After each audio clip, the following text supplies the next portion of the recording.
चलिए आ गए अपनी अगली क्लास में, और बिल्कुल ईमानदारी से पहले हमें इस प्रोसेस को समझना है कि साहब अवस्था परिवर्तन क्या है। उसके बाद हमें एनसीईआरटी में इसको पढ़ना है। इसमें कुछ ग्राफ दिए गए हैं यहाँ पे, उन ग्राफों को भी हमें समझना है। उसके बाद हम चलेंगे गुप्त ऊष्मा यानी लेटेंट हीट की तरफ। ठीक, अवस्था परिवर्तन में एक थ्योरी है जो हमें सबसे पहले पढ़ दी है। सबसे पहले मैं इसकी हेडिंग लगाऊंगा, डालूंगा यहाँ पे, उसके बाद इसकी पढ़ के बताऊंगा आपको। फिर इसमें जो त्रिक बिंदु, ट्रिपल पॉइंट कैसे परिभाषित करते हैं, कैसे अवस्थाएं बदलती हैं, उस त्रिक बिंदु को बनाकर बताऊंगा मैं आपको। ये त्रिक बिंदु प्रवेश परीक्षाओं में, जेईई में, नीट में और आगे होने वाली परीक्षाओं में आपके बहुत काम आएगा। इसको समझना बहुत ज़रूरी है।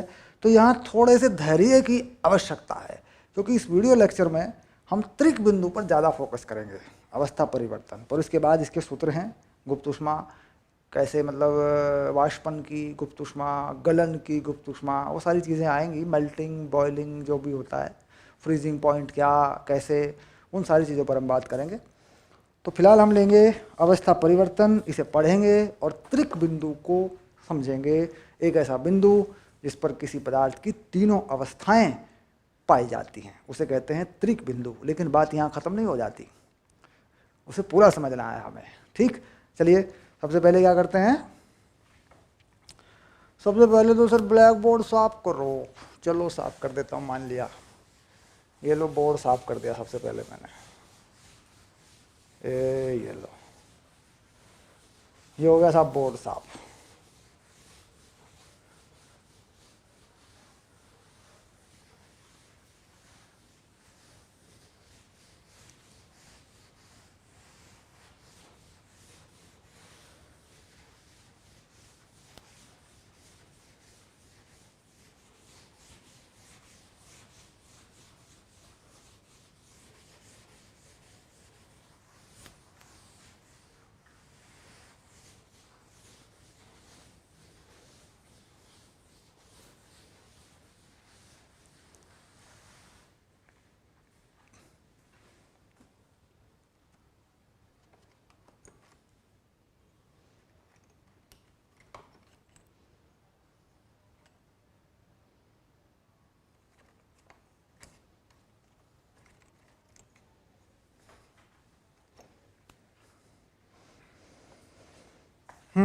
चलिए अब लेते हैं अवस्था परिवर्तन में आ जाते हैं। यह है 8 नंबर का टॉपिक एनसीईआरटी में, 11-8, और यह है अवस्था परिवर्तन। इसे कहते हैं चेंज ऑफ स्टेट या फेज चेंज, दो नामों से जाना जाता है। चेंज ऑफ स्टेट और फेज चेंज, ये भी कह सकते हैं। फेज बदल जाती है तो इसे भी ऐसा भी बोल देते हैं। दोनों नामों से ये जाना जाता है। ओके डन, अब शुरू कर लो। ठीक है, अब इसको शुरू कर देते। देखो, सामान्य रूप से द्रव्य की 3 अवस्थाएं होती हैं। सामान्य रूप से यानी एक होता है द्रव, एक होता है ठोस, एक होता है गैस, वाष्प बोल देते हैं। ठीक, ठोस, द्रव तथा गैस, इन अवस्थाओं में से किसी एक अवस्था से दूसरी अवस्था में संक्रमण को अवस्था परिवर्तन कहते हैं। यानी एक से दूसरी में जब जाती है कोई वस्तु, तो उसे अवस्था परिवर्तन कहते हैं। यानी जैसे पानी से बर्फ़ बनाया जाए या बर्फ़ से पानी बनाया जाए, बिल्कुल सीधे सीधे। पानी से स्टीम, वाष्प बनाई जाए, गैस बनाई जाए, भाप बनाई जाए, है ना। 2 सामान्य अवस्था परिवर्तन ठोस से द्रव, द्रव से गैस तथा विलोमतः हैं। यह परिवर्तन तभी हो सकते हैं जबकि पदार्थ तथा उसके परिवेश के बीच ऊष्मा का विनिमय होता है, यानी किसी को ऊष्मा दी जाती है अथवा ली जाती है। ठीक, तापन अथवा शीतलन पर अवस्था परिवर्तन का अध्ययन करने के लिए आइए निम्नलिखित क्रियाकलाप को पढ़ते हैं। तो क्रियाकलाप दिया हुआ है। ठीक, ठोस से द्रव्य में अवस्था परिवर्तन को गलन अथवा पिघलना तथा द्रव्य से ठोस में अवस्था परिवर्तन को संगलन कहते हैं। द्रव्य से ठोस में संगलन, यानी एक गलन है एक संगलन है, ठीक है। यह पाया जाता है तो ठोस पदार्थ की समस्त मात्रा के पिघलने तक ताप नियत रहता है, अर्थात ठोस से द्रव्य में अवस्था परिवर्तन की अवधि में पदार्थ की दोनों अवस्थाएं ठोस तथा द्रव्य तापीय साम्य में सहवर्ती होती हैं। सबसे पहली चीज़ यही है कि जब हम अवस्था परिवर्तन करते हैं तो इसमें तापमान स्थिर रहता है। यानी जैसे मान लीजिए हमारे पास बर्फ़ है, मान लीजिए हमारे पास बर्फ़ है और हम बर्फ़ से पानी बनाना चाहते हैं। ऐसे हम बर्फ़ से पानी बनाना चाहते हैं तो हमारे पास यहाँ हमने इसका पानी बना दिया, मान लीजिए जल बना दिया ऐसे, ठीक। तो ये परिवर्तन एक खास या एक विशेष तापमान पर होगा, सभी तापमानों पर ये नहीं होगा। अब इसके लिए कुछ बातें हैं, देखो कि साहब ये मजबूरी है कि तापमान पर होगा, ठीक। अब उसके लिए तापमान अगर देखें पहले कितना होगा, तो बर्फ़ होना चाहिए 0 डिग्री सेल्सियस पर, और ये परिवर्तन भी होगा 0 डिग्री सेल्सियस पर ही, और पानी भी होगा 0 डिग्री सेल्सियस पर ही। अब ये 0 डिग्री सेल्सियस क्या है अगर देखा जाए तो हम इस तापमान को कह रहे हैं कि साहब ये पानी का गलनांक है। पानी गल जाता है, गल के मतलब बर्फ़ का गलनांक है, बर्फ़ का गलनांक है, और जल का हिमांक है, जल का हिमांक है, यानी जल हिम में बर्फ़ में बदल जाता है। तो ये तापमान दरअसल ऐसे केस में ये 0 क्यों है। अब यहाँ पर बात आती है कि साहब ये 0 क्यों है, इसके कारण क्या हैं। देखिए इसका सबसे पहला कारण ये है कि जो अणुओं के बीच में लगने वाले बल हैं, अणुओं के बीच में या परमाणुओं के बीच में जो भी संरचना है जल की या बर्फ़ की, उनके बीच में लगने वाले जो बल हैं, उन बलों में एक स्थितिज ऊर्जा संचित होती है। आप जानते हैं कि बल के कारण एक स्थितिज ऊर्जा संचित हो जाती है। जैसे मैं किसी वस्तु को उठा लूँ तो उसमें ऊर्जा आ जाएगी mgh, कितनी ऊंचाई तक मैं ले गया ऊर्जा आ जाएगी mgh, ठीक। तो इसी तरीके से आपस में जो जल के या बर्फ़ के अणु जुड़े हुए हैं उनमें एक ऊर्जा है, और यह ऊर्जा अणुओं के बीच की दूरी पर निर्भर करती है। यानी बेसिक बना के देंगे बिल्कुल कि साहब जल के 2 अणु हैं, ठीक। ये जल के 2 अणु हैं, मान लीजिए एक अणु ये है, ये भी जल है, ठीक, और साहब एक अणु ये भी है। अणु तो बहुत सारे आपस में जुड़े होते हैं, अणु तो बहुत सारे जुड़े होते हैं आपस में, लेकिन हम 2 पे मान लेते हैं। इनके बीच की जो दूरी है ये वाली, इसको हम मान लेते हैं r, ऐसे। तो इस r पर अणुओं के बीच में लगने वाला बल और स्थितिज ऊर्जा निर्भर करती है, ठीक। तो कह रहा कि जब एक ऐसी स्थितिज ऊर्जा प्राप्त हो जाती है कि जल के अणुओं में कंपन, जल के अणुओं में कंपन दोलन लगभग नगण्य हो जाता है, यानी जब तक जल के अणु कंपन कर सकते हैं वह तब तक ही जल है, वह तब तक ही चल सकता है, बहा सकता है उसको, वो बहाया जा सकता है।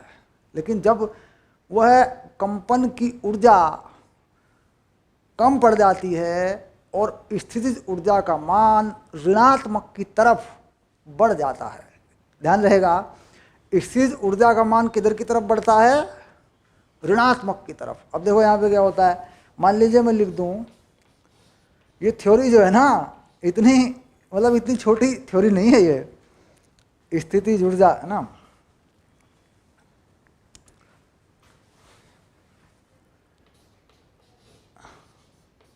ये देखो मैंने कहा साहब स्थितिज ऊर्जा जो है वो -50 जूल है, मैंने ये कहा, और मैंने कहा कि साहब ये 50 जूल नहीं है, ये 100 जूल है, ठीक। तो स्थितिज ऊर्जा का मान ऋणात्मक की तरफ बढ़ गया, इसका मतलब होता है कि स्थितिज ऊर्जा का मान बढ़ गया सीधे सीधे, क्योंकि स्थिति ऊर्जा पहले से ही ऋणात्मक में थी, अब वो 100 हो गई। आकर्षण बलों का प्रभाव बढ़ गया। तो ये कब होगा? जब आकर्षण बलों का प्रभाव बढ़ेगा। तो कुल मिला के बात अब समझ में आ गई कि भाई एक ऐसी स्थिति पैदा हो जाती है कि अब कंपन की ऊर्जा घट जाती है और स्थिर ऊर्जा का मान ऋणात्मक की तरफ बढ़ जाता है, यानी उसकी मात्रा बढ़ जाती है, मात्रा कह सकते हैं, या स्थिर ऊर्जा का परिमाण बढ़ जाता है। क्योंकि परिमाण पे तो हम फिर माइनस की बात ही नहीं करेंगे, ऋणात्मक चिन्ह की बात ही नहीं करेंगे, ठीक। तो ऐसे में ये अणु अब ज़्यादा कंपन नहीं कर सकते। तो जिस तापमान पर यह घटना होती है उस तापमान पर जल बर्फ में बदलता है।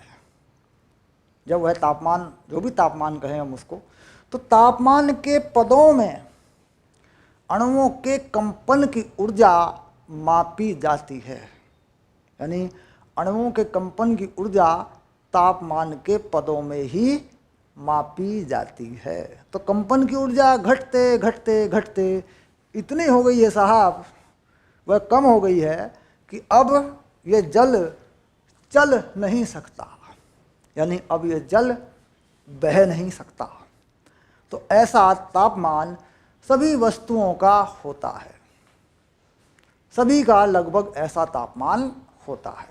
हम ये कहें कि भाई लगभग सभी का होता है या सभी का होता है, कहीं ना कहीं ये होता है, क्योंकि कोई भी पदार्थ किसी ना किसी तापमान पर ठोस में, ठोस से द्रव्य में, द्रव्य से गैस में बदलता है। तो बात समझ में आ गई इसके पीछे की क्या कहानी है ना। तो जल में, जल से बर्फ़ बने या बर्फ़ से जल बने, ये एक स्थिर तापमान पर होता है। अगर हम इस तापमान में बर्फ़ को कुछ ऊर्जा देते हैं, यानी अगर मैं कहूँ कि यहाँ पर हम एक ऊष्मा देते हैं डेल्टा Q1, ठीक, तो ये जल में बदल जाता है, यानी ये अणु आपस में ढीले हो जाते हैं, इस R का मान थोड़ा बढ़ जाता है और इनको कंपन की ऊर्जा प्राप्त हो जाती है, तो ये जल बन जाता है। अगर हम कहें कि साहब ये ऊष्मा जल में से निकाल लें, डेल्टा Q1, इस तीर के निशान का मतलब इधर को लगा है तो निकाल लें, इधर को लगा है तो डाल दें, तो ये बर्फ बन जाता है।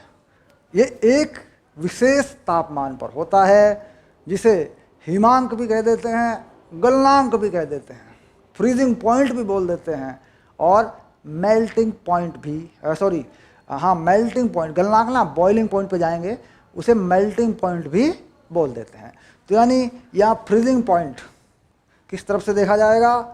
पानी से बर्फ़ की तरफ, ठीक, और मेल्टिंग पॉइंट किस तरफ को देखा जाएगा जब बर्फ़ पिघलेगा? बर्फ़ से जल की तरफ को।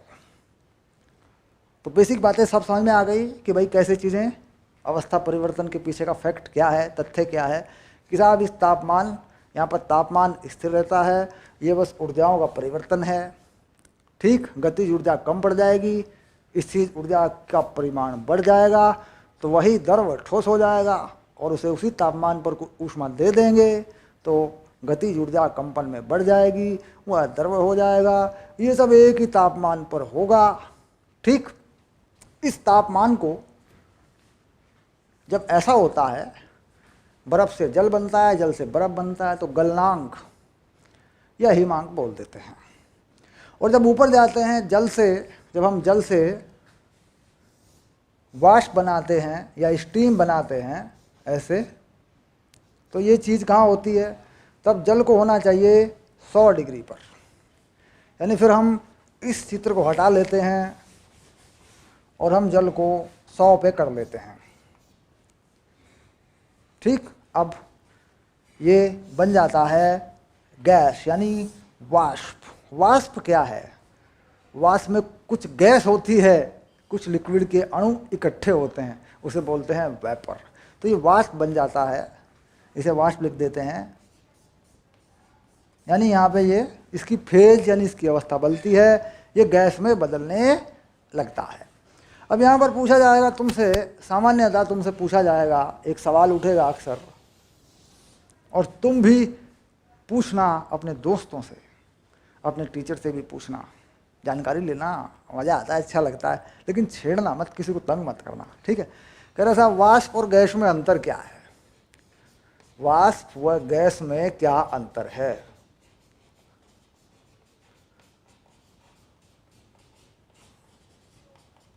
ये सवाल है, ठीक। अब देखो वाष्प जो होती है, ठीक, वाष्प गैस और द्रव्य के बीच की अवस्था है, ठीक। यानी इसमें अणुओं के समूह होते हैं जो मुक्त होते हैं, जो कि मुक्त होते हैं,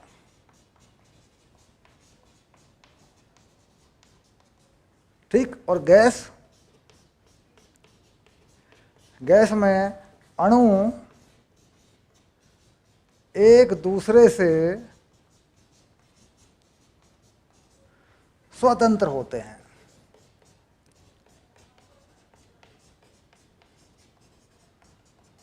यानी अणुओं के समूह नहीं होते, हर अणु अलग अलग होता है, ठीक। अब देखो चित्र बनाकर दिखाएं, अगर बता दे भाई वाष्प कैसी होगी, ठीक, तो इसमें क्या होगा, मान लीजिए जल है तो जल के अणुओं के समूह होंगे ऐसे कुछ, ये देखो ये जल के अणु हैं मान लीजिए, ये वाष्प हो गई। और इसमें कह रहा साहब इसमें हर अणु अलग अलग होगा, हर अणु अपने तरीके से कहीं भी गति कर रहा होगा, वो आपस में एक दूसरे से जुड़े हुए नहीं होंगे, हर अणु अलग अलग होगा। तो बात समझ रहे हैं कि वाष्प में अणुओं के समूह होते हैं, होती वो भी गैस में ही है, लेकिन उसे गैस नहीं कहते विज्ञान की भाषा में, इसलिए उसका नाम है वाष्प। गैस में एक अणु दूसरे से बिल्कुल स्वतंत्र होता है, वो एक दूसरे के साथ बंधा हुआ नहीं होता है, ठीक। यानी अगर अणुओं के गैंग हैं और उड़ रहे हैं, गैंग बना रखे हैं उन्होंने, समझ रहे होंगे गैंग तो वो वाष्प है। और अगर हर अणु स्वतंत्र है, आज़ादी में है, कोई गैंग नहीं है, अपनी अपनी ज़िंदगी सब जी रहे हैं, तो वो क्या है, वो गैस है। बात समझ में आ गई होगी। अब इसे पूछना, ठीक।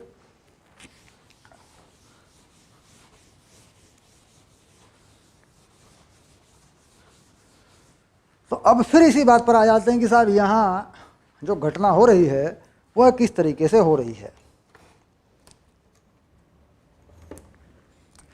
ये सब यहाँ जो हो रहा है ये किस तरीके से हो रहा है, ठीक।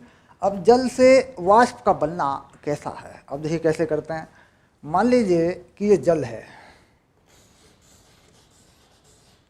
ये जल है, मान लीजिए ये जल के अणु एक दूसरे से जुड़े हुए हैं और साहब ये जल है,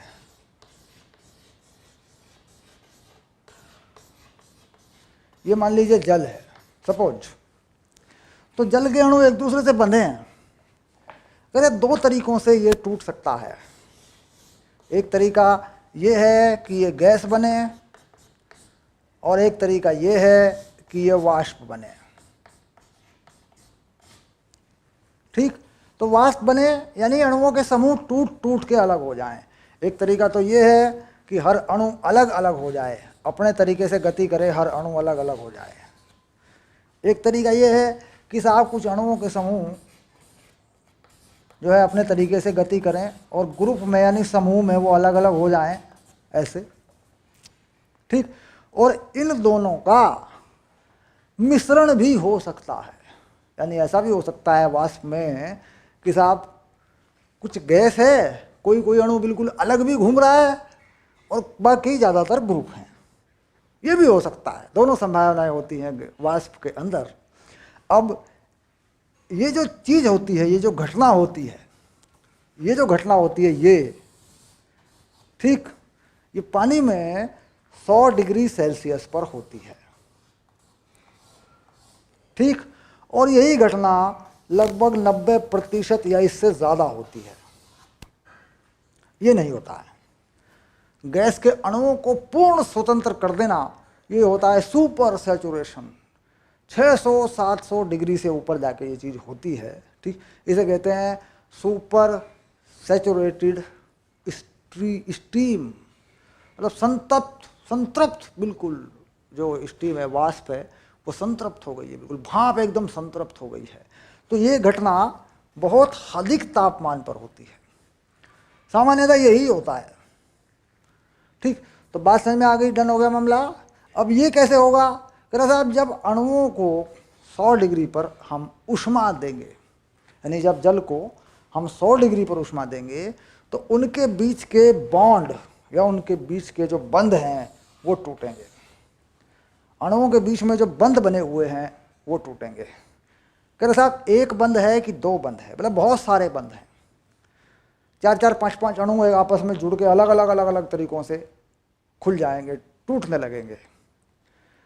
तो क्या होगा कि भाई ये टुकड़ा टूटा कुछ 5-7 अणुओं का, इधर को आ गया, ये टूट गया है कहीं और चला गया, तो ग्रुप समूह अणुओं के अलग अलग होने लगेंगे, उनके बीच के जो बॉन्ड थे, बंधन थे, जो आकर्षण बलों के कारण बने हुए थे, वो टूटने लगेंगे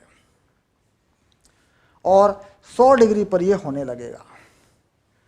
कह रहा यहां पर जो ऊष्मा तुम दोगे वो हो जाएगी तुम्हारी वाष्पन की गुप्त ऊष्मा, या वाष्पन की ऊष्मा कह देंगे, बर्फ में देंगे तो गलन की गुप्त ऊष्मा कह देंगे। कह रहा ये चीज होगी।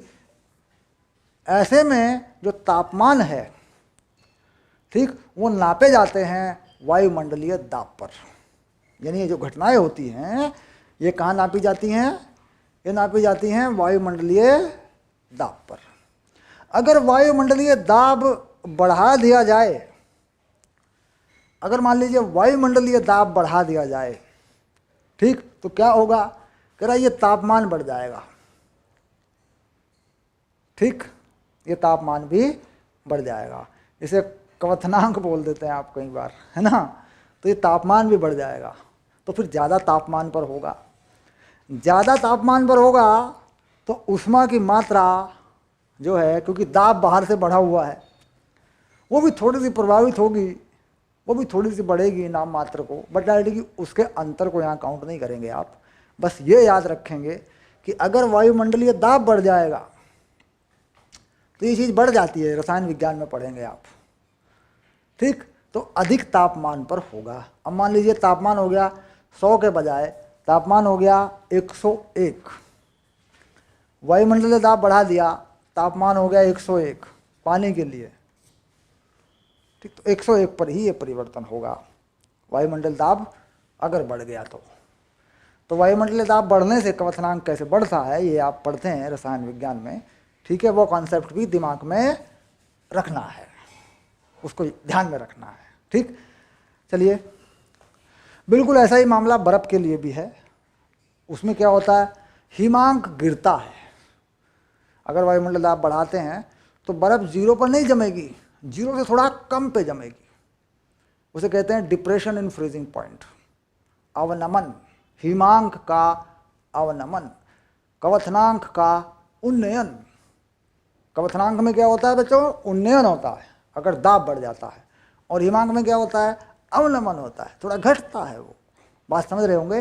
तो इस चीज़ को जोड़ लेंगे वहाँ रसायन विज्ञान में जाकर कि साहब इस ऊष्मा या इस तापमान पर भी फर्क इसके पड़ते हैं। ठीक, ये जो खेल है, ये स्थितिज ऊर्जा अणुओं के बीच में जो स्थितिज ऊर्जा है, ये उसका चमत्कार है। ठीक, चलिए आगे बढ़ते हैं।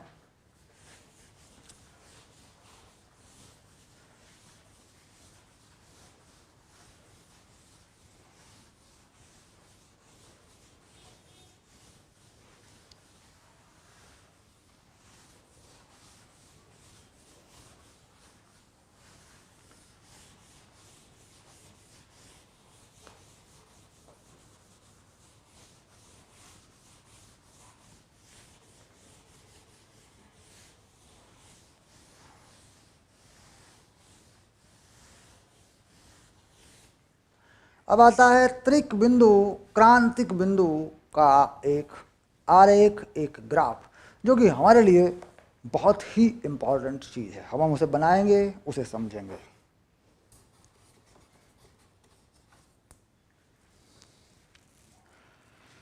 एक होता है यार, मतलब पढ़ पढ़ के भागो, पढ़ा पढ़ा के निकलो।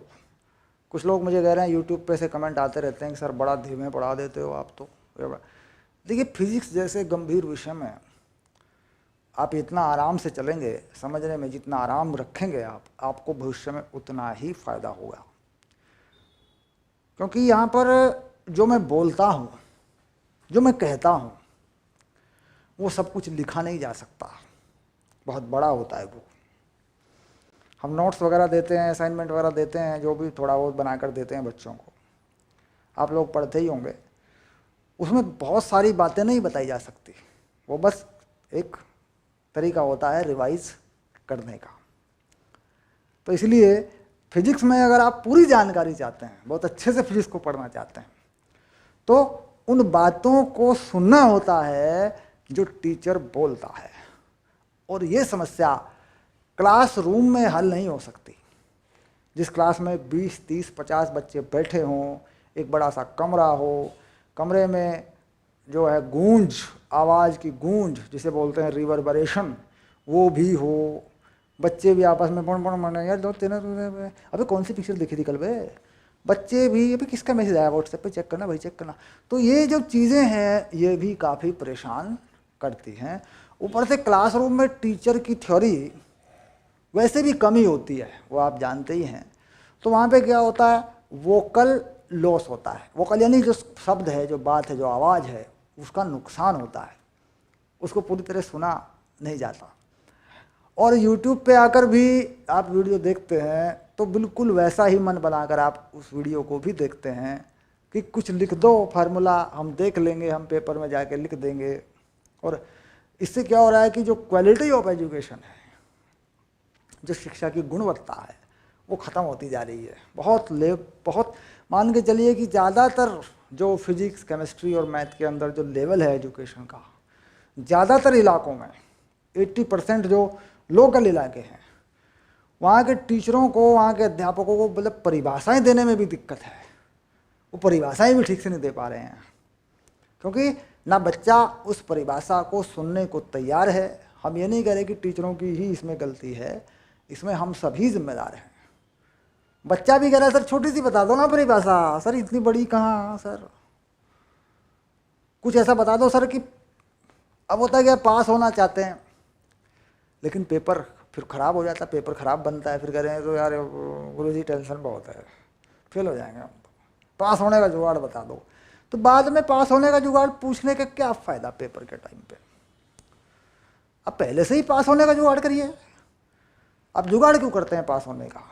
आप पास होने की पूरी व्यवस्था करिए, पास होने की पूरी तैयारी करिए, भविष्य की पूरी प्लानिंग से चलिए। चलिए अब बनाएंगे त्रिक बिंदु, और इसमें थोड़ा सा पहले मैं तुम्हारे इस बोर्ड को हल्का सा इस एरिया में काला कर देता हूँ ताकि तुम्हें ये त्रिक बिंदु अच्छा सा दिखाई दे।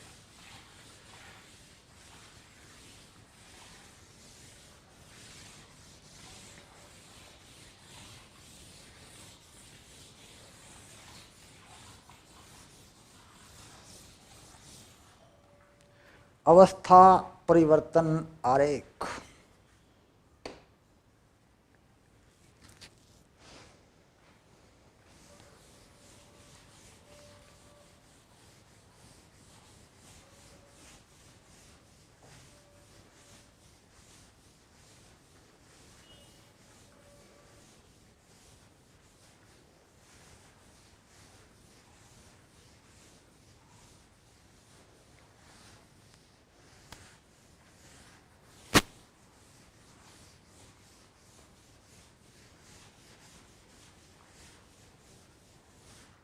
तो यहाँ लिखते हैं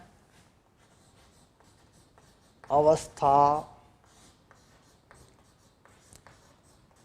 परिवर्तन आरेख। इसमें दो बातें रहेंगी, एक रहेगा त्रिक बिंदु जिसे हम कहेंगे ट्रिपल पॉइंट, और एक रहेगा कोमा लगा के क्रांतिक। क्रांतिक ऐसे लिख देते हैं ना, क्रांतिक। बिंदु, इसे बोलेंगे क्रिटिकल पॉइंट, और ये हो गया तुम्हारा डन। ऐसे लगा देते हैं ये वाला ब्रैकेट, ये लो। ठीक, पॉइंट मतलब बिंदु, बिंदु पर मतलब ताप, दाब, आयतन वगैरह क्या है। बिंदु का मतलब भौतिक अवस्थाओं को बताने वाले जो निर्देशांक हैं, जो चर हैं, यानी ताप, दाब, आयतन, उन सबको बताना। ठीक, ये सीधी सी बात ये है। तो इस ग्राफ को पहले बना लेते हैं, और इसमें एक उदाहरण रहेगा हमारा, कार्बन डाइऑक्साइड का ले लेंगे या जल का ले लेंगे, उदाहरण से इसको समझेंगे। ठीक, चलिए अब इसको बनाते हैं।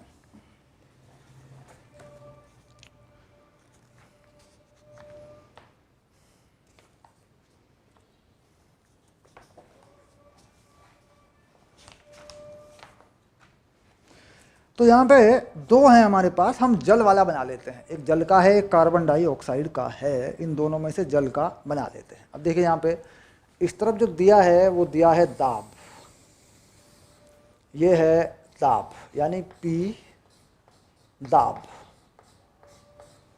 ठीक, और इस तरफ दिया गया है तापमान।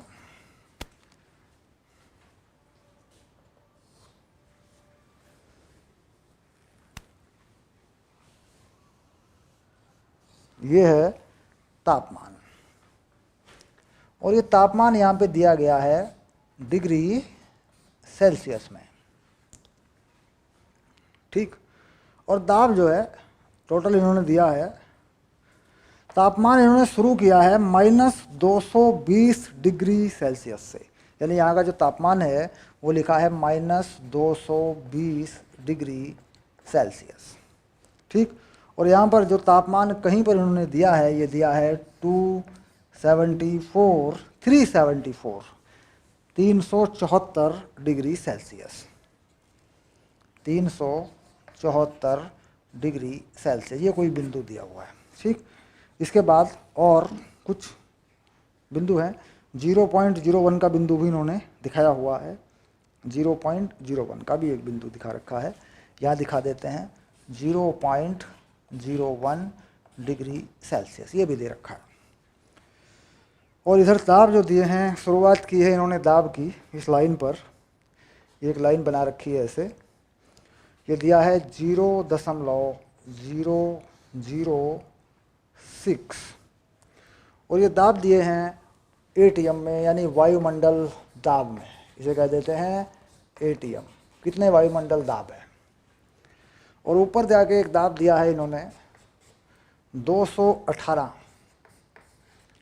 ATM, ऐसे।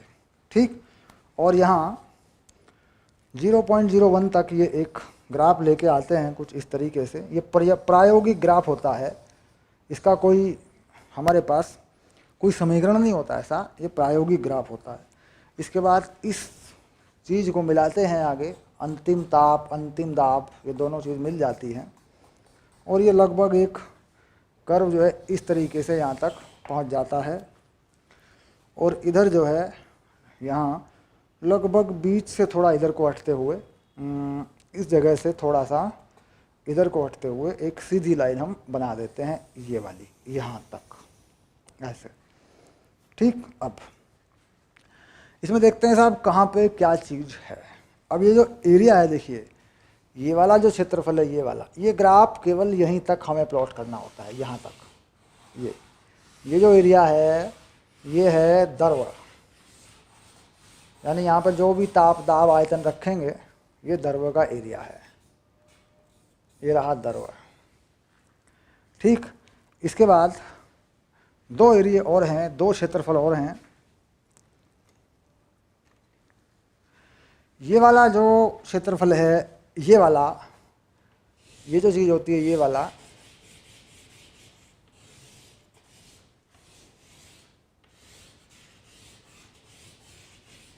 ये क्यों है, कैसा है, इसको समझेंगे। ये है ठोस के लिए, ये ठोस अवस्था है। ठीक, और ये जो पूरा एरिया है, ये वाला एरिया, ये वाला जो एरिया है, ये वाला,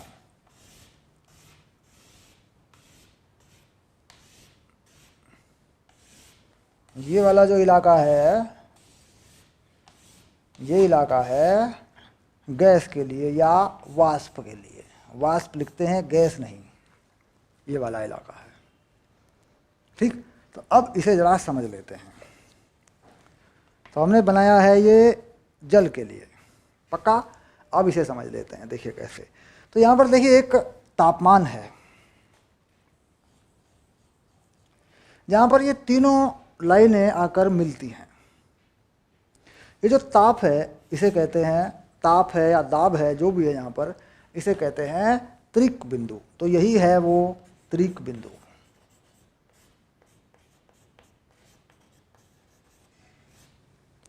यानी अवस्था परिवर्तन आरेख पर एक ऐसा बिंदु जहाँ पर किसी पदार्थ की तीनों अवस्थाएं पाई जाती हैं। तो क्या होगी परिभाषा? त्रिक बिंदु की परिभाषा क्या हो गई?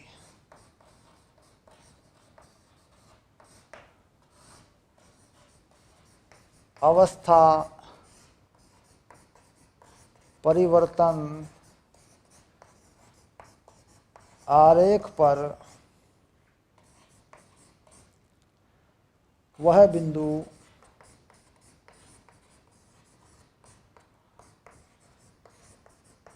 जिस पर किसी पदार्थ की तीनों अवस्थाएं पाई जाती हैं,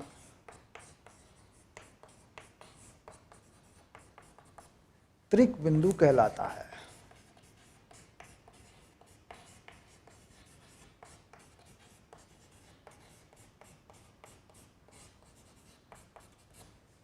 ठीक, अब जल के लिए यह कितना है?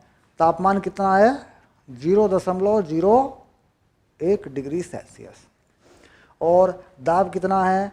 0.006।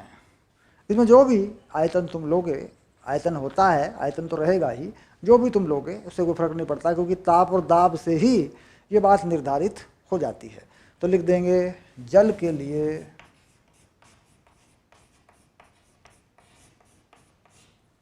तापमान, इसे कहते हैं त्रिक। तापमान T त्रिक कितना है? 0.01 डिग्री सेल्सियस। और दाब त्रिक ये है 0.006 ATM। कहते हैं जल में ये चीज़ है। यहाँ पर इस बिंदु पर जल भी होगा, थोड़ी सी मात्रा उसमें जल की होगी, थोड़ी सी मात्रा में बर्फ़ जमा होगा, और थोड़ी सी मात्रा में वाष्प भी होगी। यानी अगर आप जल के किसी आयतन को इस तापमान पे ले जाएं और इस दाब पर कर दें, तो उसमें कुछ वाष्प होगा, कुछ उसमें जल होगा, कुछ उसमें बर्फ होगा। ठीक, अब ये कितने कितने होंगे, कितना अनुपात में क्या होगा, इसकी कोई जानकारी नहीं है। ये जब हम उस व्यवस्था को बनाते हैं तो ये अपने आप ही सेटिंग हो जाती है। इसकी कितना होगा इससे कोई मतलब नहीं है, कुछ ना कुछ मात्राएं होंगी। अब इसके बाद अगर हम इस त्रिक बिंदु से तापमान बढ़ाते हैं, मान लीजिए हम इस त्रिक बिंदु से आगे जाते हैं, तापमान बढ़ाते हैं, दाब को स्थिर करते हुए, हम क्या कहते हैं साहब, हम दाब को स्थिर रखते हैं ऐसे, और हम आगे की तरफ जाते हैं, यहाँ तापमान बढ़ाते हैं, तो क्या बन जाएगी? वाष्प में बदल जाएगा। यानी वाष्प बन जाएगी, उसकी जल की वाष्प बन जाएगी, बर्फ़ की भी वाष्प बन जाएगी, यानी पूरी तरह वाष्प बन जाएगा। अगर हमने इसी दाब पर, देखो यही दाब है, अगर हमने इसी दाब पर क्या बढ़ा रहे हैं, आगे की तरफ तापमान बढ़ा रहे हैं, तो वह क्या बन जाएगा? वाष्प बन जाएगा। ठीक, इसके बाद अगर हमने इसी दाब पर ताप घटाया, ऐसे इधर आ गए मान लीजिए, ताप को कम कर दिया, 0.01 डिग्री सेल्सियस से कम कर दिया, तो क्या बन जाएगा? ठोस बन जाएगा, यानी बर्फ में बदल जाएगा। उसमें वाष्प और जल नहीं रहेंगे, द्रव्य नहीं रहेगा, बर्फ में बदल जाएगा। ठीक, अगर हमने इसी को इसी रास्ते से कहीं इस तरफ को कोई परिवर्तन कर दिया, इस दिशा में, ठीक, या ऊपर की तरफ कोई परिवर्तन कर दिया, क्योंकि ये लाइन थोड़ी सी तिरछी है, तो इस दिशा में ऊपर की तरफ कोई परिवर्तन कर दिया तो ये द्रव्य में बदल जाएगा। ठीक, अब ये जो बिंदु है ये है त्रिक बिंदु। कहते हैं जहाँ तक ये पूरा आरेख काम करता है, अस्तित्व में रहता है, वो अंतिम ताप और दाब, इन्हें कहते हैं क्रांतिक बिंदु। इन्हें क्या कहते हैं? क्रांतिक बिंदु। ये क्रांतिक बिंदु है। ठीक, यानी इस बिंदु तक या इस तापमान तक अवस्थाओं में परिवर्तन किए जा सकते हैं, इसके बाद नहीं किए जा सकते। तो जल का क्रांतिक ताप कितना है? 374 डिग्री सेल्सियस है। 374 डिग्री सेल्सियस से नीचे जल की अवस्थाओं में परिवर्तन किया जा सकता है, ताप और दाब में परिवर्तन करके। और दाब कितना है?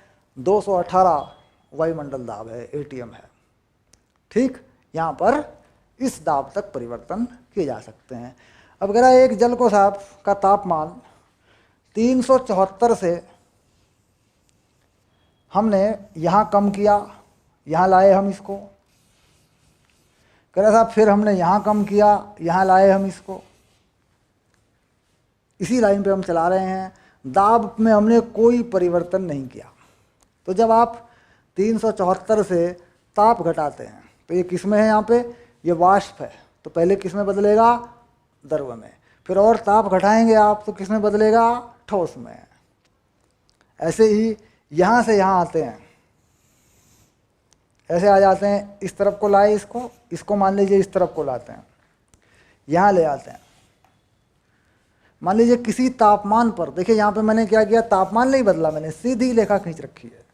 तापमान नहीं बदलता है, दाब की दिशा में जाने पर तापमान तो नहीं बदलेगा। भाई तापमान तो जब बदलेगा जब मैं ताप की दिशा में जाऊंगा। तो मैंने क्या किया, मैं यहाँ से किसी बिंदु से यहाँ तक आया, तो यहाँ किस में है? जल, द्रव अवस्था में है, यानी जल है। और यहाँ क्या बन जाएगा? वाष्प बन जाएगा। यानी जैसे ही मैं इस लाइन को पार करूँगा वैसे ही वो द्रव सिर्फ दाब घटाने पर, ताप घटाने पर नहीं, ताप नहीं घटाया, सिर्फ दाब घटाने पर ही उसकी वाष्प बन जाएगी। अब अगर मैं यहाँ कोई परिवर्तन करता हूँ, यहाँ पे, यहाँ भी देख सकते हैं, यहाँ भी यही कहानी है। यहाँ देखिए, यहाँ क्या है? ठोस, और ये क्या है? वाष्प। सो सीधे ठोस से वाष्प बनेगा। यहाँ पे देखिए ठीक से, भाई अगर मैं किसी द्रव्य को यहाँ से लेके यहाँ ले आता हूँ, नीचे की तरफ लाता हूँ, तो यहाँ पे कितना है? यहाँ पे किस अवस्था में है? ठोस में। और यहाँ पे सीधा वाष्प बनेगा, क्योंकि जो पीला पीला एरिया है ये वाष्प का है। तो इसे कहते हैं, यहाँ से यहाँ तक इसे कहते हैं ऊर्ध्वपातन। क्या कहते हैं इसे? ऊर्ध्वपातन आरेख। तो ये जो आरेख है बस इतना सा, ये है ऊर्ध्वपातन आरेख। ठीक, अब यहाँ क्या है? द्रव्य से क्या बना? वाष्प बनी। तो ये जो आरेख है ये पूरा द्रव्य से वाष्प बना सकता है। कब बनती है? जब क्वथनांक होता है, क्वथन, इसे बोलते हैं क्वथन आरेख। वैसे अब इसमें तो सीधे सीधे पानी से वाष्प बन जाएगी। और यहाँ द्रव्य से ठोस बनता है, इसे क्या कहते हैं? इसे कहते हैं गलन आरेख। गलन का आरेख। अगर इधर को जाते हैं, बर्फ से पानी की तरफ जाते हैं तो गलन हो जाता है, उल्टा जाते हैं तो संगलन हो जाता है। संगलन भी बोल देते हैं इसको, ठीक, फ्रीजिंग बोल देते हैं, जमना। तो गलन आरेख या संगलन आरेख। तो यहाँ पर यानी आप बड़ी चमत्कारिक बात देख रहे होंगे कि साहब सोडियम में ऐसा होता है, सोडियम धातु में ऐसा होता है कि उसका उदरपातन हो जाता है तुरंत सामान्य ताप पर। लेकिन ये सबके लिए है, सभी पदार्थों में उदरपातन होता है। क्रांतिक बिंदु से पहले का जो कर्व होता है वो सीधा ठोस से वाष्प में बदल देता है। वहाँ पर अगर हम दाब का परिवर्तन करें, देखिए हमें यहाँ दाब बदला है, एक ताप पर दाब बदल दिया, दाब घटा दिया तो क्या बनेगा, ठोस से सीधा वाष्प बन जाती है। तो उदरोपातन जो है वो सभी में होता है, लेकिन वो एक त्रिक बिंदु के निर्धारित करने के बाद होता है। त्रिक बिंदु से कम यदि दाब कर दिया जाए, किसी भी पदार्थ के त्रिक बिंदु से कम जो दाब है वो कर दिया जाए, यानी त्रिक बिंदु के दाब से कम दाब कर दिया जाए, तो क्या होगा, किसी भी पदार्थ का सीधा उदरपातन हो जाएगा। यानी यहाँ पर देखिए पानी का त्रिक बिंदु कितना है, दाब कितना है, इस पे 0.006 वायुमंडल है। थोड़ा और घटा दो, यहीं पे घटा दो, ये यहीं पे घटा दो दाब को, ठीक, तो सीधा उदरपातन हो जाएगा। ठीक, थोड़ा ताप घटा दो, पहले मान लीजिए थोड़ा ताप घटा लिया, देखो थोड़ा सा ताप घटाया, यहाँ आ गए, यहाँ दाब है, दाब घटा दो। यानी त्रिक बिंदु से नीचे अगर ताप या दाब किए जाते हैं, थोड़े थोड़े से दाब और ताप अगर त्रिक बिंदु से नीचे कर दिए जाते हैं तो सीधा उदरपातन होता है। ठीक, और त्रिक बिंदु के बाद कुछ भी हो सकता है, जो चाहे जैसे चाहे कर सकते हैं। ये सारी बातें मैंने आपको इसमें अच्छे से बता दी हैं।